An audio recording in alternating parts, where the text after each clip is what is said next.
Game atau permainan adalah suatu kegiatan yang khususnya para anak kecil dulu lakukan untuk yang namanya killing time waktu. Dari mulai permainan yang memanfaatkan media yang ada sampai yang mengasah otak. Tetapi seiring dengan perkembangannya waktu terjadi yang namanya digitalisasi permainan ataupun game.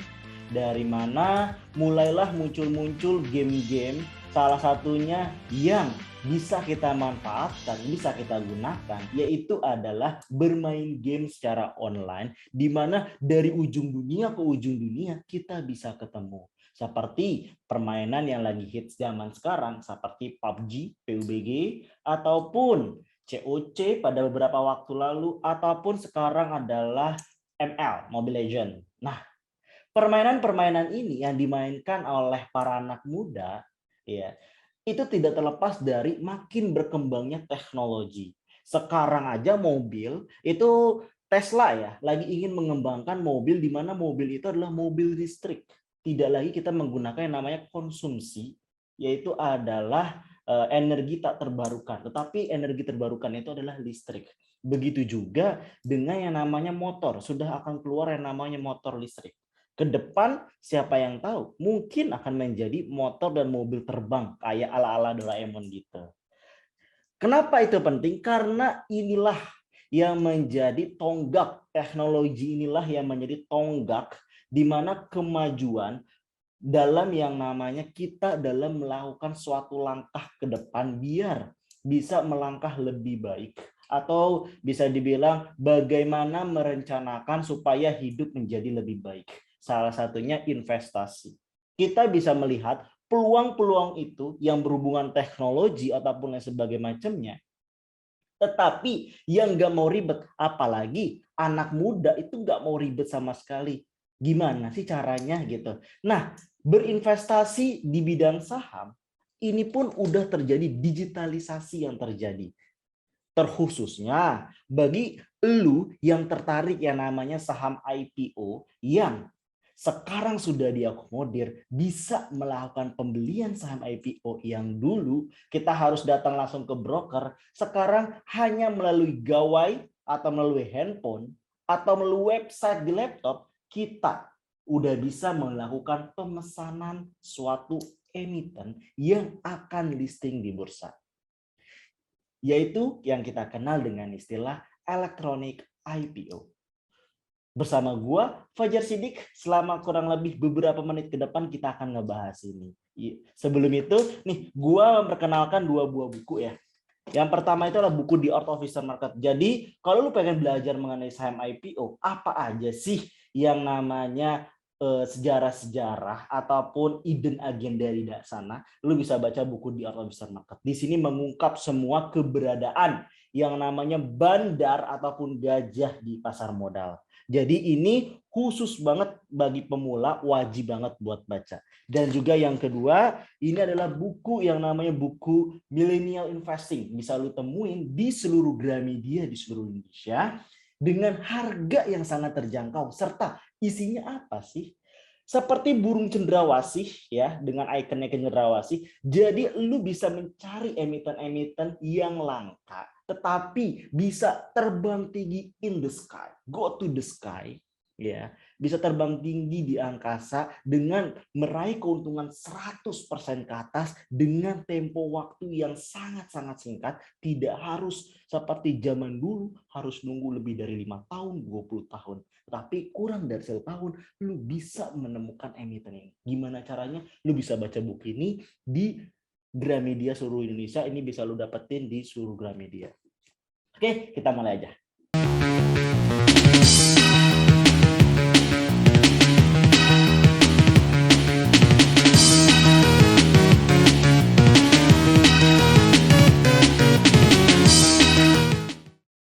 Seputar elektronik IPO 2021. IPO, apa itu IPO? Jadi secara singkat, Electronic IPO, Initial Public Offering dulu ya, jadi kita for information. IPO atau Initial Public Offering dalam bahasa Indonesia adalah penawaran saham perdana, adalah suatu proses atau suatu kegiatan di mana perusahaan yang secara awal tidak bisa kita melakukan transaksi jual beli oleh umum, bisa dilakukan transaksi jual beli oleh umum. Atau secara sederhananya, IPO menambah titel perusahaan tersebut, yaitu di belakangnya, belakang nama perusahaan itu ada tulisan yang namanya TBK, artinya terbuka. Di siapapun umum yang punya uang tersebut bisa membeli perusahaan tersebut. Itu adalah IPO. IPO itu berada yang namanya di pasar perdana. Artinya di sini kita untuk melakukan pembelian tidak bisa yang namanya melalui gawai. Ada proses yang harus dilalui, yaitu ada mulai pemesanan, lalu ada pencatatan, dan akhirnya baru listing di bursa. Itu ada beberapa proses yang harus dipenuhi. Untuk memenuhi proses-proses tersebut, biasanya secara umum IPO itu kita harus datang nih, misalkan ada IPO saham A, kita harus datang ke broker, lalu kita mengisi yang namanya form, tanda tangan di atas materai, baru kita ingin mesan berapa, misalkan 10.000 lot. Apakah 10.000 lot itu tercapai apa enggak? Nah, itu kita langsung datang ke brokernya. Tapi sekarang dengan yang namanya electronic initial public offering, sangat mudah dan simpel. Lu nggak harus capek-capek datang ke broker. Yang penting lu daftar di situ dan sudah, intinya nih ya, sudah mempunyai rekening SDN, ya SDN lagi RDN, rekening dana nasabah, atau pokoknya SID, single identity investor. Lu punya itu ya, dan di rekening lu udah ada duitnya. Misalkan lu pesan 10.000 lot, di duit lu tuh harus ada sejumlah 10.000 lot itu berapa. Harus ada gitu. Kuncinya cuma dua itu. Maka lu bisa melakukan pemesanan tanpa harus datang ke broker. Itu adalah pengertian dari EIPO. Latar belakangnya jelas. IPO itu sendiri akibat gusarnya para investor retail nih sulit berpartisipasi dalam pasar perdana, apalagi yang tinggal misalkan di daerah pelosok ataupun brokernya itu tidak menyediakan atau tidak ada di kota tersebut. Sangat sulit sekali pada awalnya. Lalu jumlah investor yang mendapatkan alokasi penjatahan semakin berkurang. Ini berhubungan, tadi ada, kalau lu perhatikan video gue sebelumnya, ada fixed allotment, ada pooling dan sebagainya macamnya itu. Lalu yang kedua, tujuan. Adapun tujuan kenapa IPO ini ada, yaitu jelas. Yang pertama, meningkatkan kemudahan akses investor untuk berpartisipasi dalam pasar perdana. Yang kedua, meningkatkan kesempatan investor dalam memperoleh alokasi penjatahan. Bagi lu yang pengen belajar tentang alokasi penjatahan, jadi alokasi penjatahan itu gimana sih maksudnya? Alokasi penjatahan kalau lu pokoknya lu search aja di playlist ya tentang IPO, video IPO. Nah, di situ gue menjelaskan ada jenis-jenis dari penjatahan atau istilahnya allotment. Yaitu ada yang namanya fixed allotment, ada yang namanya mixed allotment, ada yang namanya pooling allotment gitu. Nah, bedanya apa? Bedanya itu yang jelas adalah sederhananya adalah penjatahan. Berapa sih yang boleh dijatahkan? Adakah yang namanya sebagai pelaku utama dan lain sebagainya, sebagai saksi-saksi atau supporting, atau misalkan dalam sinetron nih, ya, itukah siapa yang menjadi aktor utama dan aktor pendukung? Itulah penjatahan namanya. Secara mudahnya itu. Next, memperluas partisipasi perusahaan sebagai selling agent dalam proses penawaran umum. Yang keempat, tentunya meningkatkan likuiditas perdagangan saham di pasar sekunder pasca penawaran umum. Kenapa? Likuiditas meningkat karena banyaknya partisipasi. Dengan mudahnya teknologi masuk, itu akan mendorong yang namanya orang untuk attention terhadap saham IPO. Di mana dulu orang pasti akan sungkan kali atau males ya datang untuk beli saham IPO karena prosesnya yang panjang dan beribet. Dengan mudahnya adanya elektronik IPO, jadi ini memudahkan buat lu untuk yang namanya beli dengan hanya duduk santai di rumah gitu. Manfaatnya jelas yang akan kita rasakan, yaitu adalah akses lebih luas dan mudah. Seluruh investor dapat ikut penawaran umum dengan catatan punya single identity ataupun RDN, serta ada duitnya di dalam rekening. Jangan nggak ada duitnya, nggak bisa. Lanjut. Semua proses dilakukan secara online, berbasis online. Inilah terjadi namanya digitalisasi terhadap perkembangan teknologi yang ada atau revolusi industri 4.0.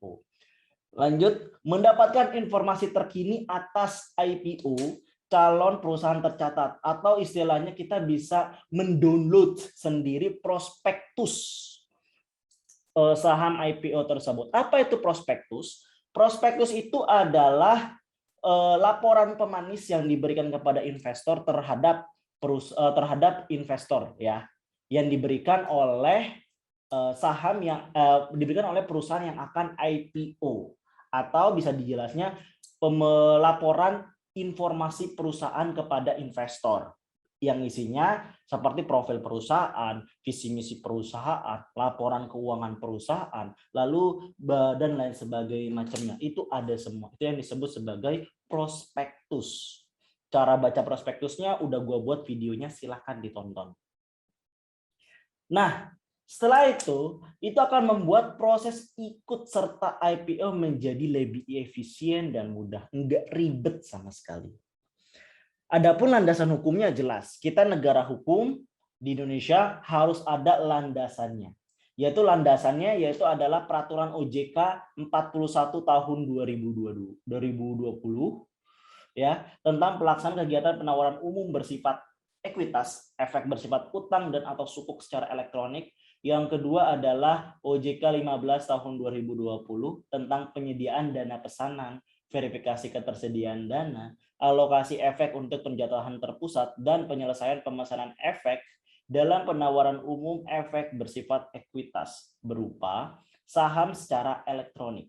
Terakhir, keputusan OJK 45 tahun 2020 tentang penunjukan PT Bursa Efek Indonesia, PT Kriling Penjamin Efek Indonesia, KEPEI, dan PT Kustodian Sentral Efek Indonesia, KESEI, sebagai penyedia sistem penawaran umum elektronik EIPO. EIPO bisa lu search di Google ya, bisa lu search di Google, lu masuk aja ke website ini, websitenya, yaitu adalah eipo.co.id, eipo.co.id/id Indonesia ya. Lalu masuk, akan muncul tampilan depan ini seperti ini dan ini. Ada menu daftar, cek IPO, pesan dan penjatahan ya. Dan di bawah-bawahnya ini, itu adalah perusahaan-perusahaan yang akan IPO. Jadi lu bisa cek di strip ipo.co.id/id ya. Lu bisa download di sini, download sih, search aja di Google gitu. Inilah keunggulan sistem IPO, yaitu berbasis web. Jadi lu bisa dimanapun, baik itu HP, gawai ataupun di laptop, lu bisa selama ada internet ya. Terus yang kedua, seluruh investor dapat berpartisipasi jika sudah mempunyai rekening dana nasabah ataupun ya namanya single identity investor. Terus seluruh partisipasi sistem dapat menjadi agen penjual, portal informasi seluruh IPO dan infrastruktur RSRO. Inilah kerjasamanya. Ada KEPEI sebagai back-end atau back office-nya, lalu ada IDX sebagai front office-nya yang menawarkan ini nih. Ini kan programnya dari bursa, dan belakangnya itu ada KESEI ya sebagai back office-nya juga. Dan inilah proses dari tahapan penawaran umum melalui elektronik IPO. Pertama adalah pra-efektif atau publikasi. Itu adalah sounding lah. Di situ pemanis berita-berita keluar nih. Seperti kayak GoTo, pemanisnya banyak banget. Padahal GoTo-nya belum rilis ya. Penjamin emisi melakukan publikasi informasi calon perusahaan tercatat yang akan melakukan penawaran umum saham, antara lain prospektus awal, kisaran harga book building, dan timeline masa penawaran. Yang menjadi kunci kalau pada saat publikasi adalah ini ya. Nih, kita harus tahu prospektusnya, terus kisaran harga book building, karena kita harus masukkan dana di rekening itu sebanyak itu, berapa yang kita pengen, sama timeline masa penawaran. Penting, jangan sampai kita masuk di saat masa penawarannya udah selesai gitu. Lanjut ke book building atau penawaran awal. berlangsung selama paling cepat 7 hari kerja dan paling lama 21 hari kerja. Investor menyampaikan minat atas suatu IPO saham, harga masih berupa kisaran range. Jadi belum ada harga pasti. Harga pasti akan dikeluarkan pada saat ini nih, penawaran efek ya pada saat di sini. Jadi tapi di sini kita udah menyiapkan range harganya segini, udah menyiapkan dananya. Itu yang penting. Minat yang diperoleh selama book building dapat menjadi acuan penentuan harga final di masa offering. Lalu tahap ketiga yaitu adalah penawaran efek ataupun offering. Berlangsung selama 3 sampai dengan 5 hari. Investor dapat menyampaikan pesanan dengan harga final yang telah ditentukan. Investor menyediakan dana sesuai dengan pesanan. Minat yang disampaikan pada book building akan diteruskan ke masa offering jika memenuhi harga final. Investor wajib konfirmasi minat yang disampaikan pada fase book building untuk menjadi pesanan di masa offering. Lalu yang disebut penjatahan, jadi yang tadi gue sebut alignment di sini. Validasi ketersediaan pesanan investor. Seluruh pesanan yang memiliki dana akan dijatakan atau dialokasikan sesuai dengan standar OJK nomor 15. Maksudnya gimana? Yaitu adalah belum ada di sini. Jadi penjatahan di sini kan tadi ada pengertian fixed allotment dan sebagainya macamnya. Sederhananya, kalau lu mesan 10.000 lot, belum tentu 10.000 lot itu dapat. Bisa jadi cuma 100 lot, ataupun cuma 10 lot, ataupun cuma 1 lot. Gitu. Itulah istilah dari penjatahan. Semakin kecil, misalkan lu rencana beli 10.000 lot, lu dapat cuma 1 lot. Semakin kecil penjatahan yang lu dapat, sedangkan lu tawarnya gede, maka itu hampir dipastikan pada saat perusahaan tersebut listing di Bursa Efek, maka perusahaan tersebut akan naik atau jaminannya arah. Tetapi saat lu menawarkan dan penjatahannya semakin mendekati penawaran lu, maka itu biasanya setelah listing di Bursa Efek akan dibawa ARB. Itu kuncinya ya untuk yang para IPO hunter. Bagaimana kunci mendapatkan satu saham IPO arah dan satu kunci mendapatkan satu saham IPO ARB. Ini adalah perbedaan sebelum dan sesudah sistem IPO. Yaitu adalah dari aspek penyediaan dana, informasi IPO, partisipasi perusahaan efek, penjatahan terpusat, penjatahan pasti, proses pemesanan, SID, SRE, dan RDN. Ini silakan dibaca, di screenshot aja nih, di screenshot, di stop, pause, terus di screenshot. Waktu 10 detik. Udah, 10 detik, kita next. Dan inilah cara penyampaian minat atau pesanan. Jadi front office-nya tadi aipo.co.id. Ini front office-nya. Jadi investor yang tertarik akan mengakses ini ya. Setelah mengakses, dia akan lanjut ke partisipan. Investor akan menjadi seorang partisipan. Lihat nih di luar sistem. Ini akan menjadi seorang partisipan. Partisipan ini itu akan masuk ke dalam sistem dan akan melakukan pembelian. Jadi pembelian bisa melalui sistem AIPO, bisa melalui partisipan AIPO, dan bisa melalui online platform trading. Jadi bisa langsung mengakses atau partisipan. Partisipan ini bisa dibilang anggota bursa ya. Jadi si investor akan datang ujung-ujung ke anggota bursa untuk menanyakan gitu ke partisipan. Lalu partisipanlah yang mengakses webnya. Itu bisa kayak gitu. Ataupun bisa melalui jika dia fixed allotment ya, misalkan suatu broker A yang udah ditunjuk, maka itu akan yang namanya bisa kita melakukan di online trading platform. Jadi ada 3 akses yang bisa lu gunakan gitu. Dan inilah yang gua maksud tadi, jenis pesanan melalui sistem IPO ada penjatahan pasti, fixed allotment, dan pooling allotment. Penjatahan pasti itu adalah penjatahan yang dilakukan dengan memberikan alokasi efek kepada pemesan sesuai dengan jumlah pemesan efek. Pesanan fix hanya dapat dipesan melalui penjamin emisi efek ataupun underwriter bahasa kerennya. Pesanan hanya dapat dimasukkan ke sistem IPO untuk penjamin emisi efek. Jadi kalau misalkan penjamin emisi efeknya biasanya 1 ya, kepada lebih dari 1 penjamin efek. Tapi umumnya satu atau dua, nggak banyak kalau fixed alignment. Terus kalau pooling ini membagi berdasarkan bobot. Jadi nggak dibagi rata, tapi berdasarkan bobot. Mana yang pemesanannya lebih banyak, biasanya ada persentase-persentasenya, itulah yang dijadikan sebagai pooling alignment. Untuk penjelasan lebih rinci tentang alignment, gue udah ngebuat videonya tentang alignment. Silakan lu tonton aja, lu search aja di channel Seni Pasar Modal, itu ada penjelasan mengenai sistem penjatahan saham IPO.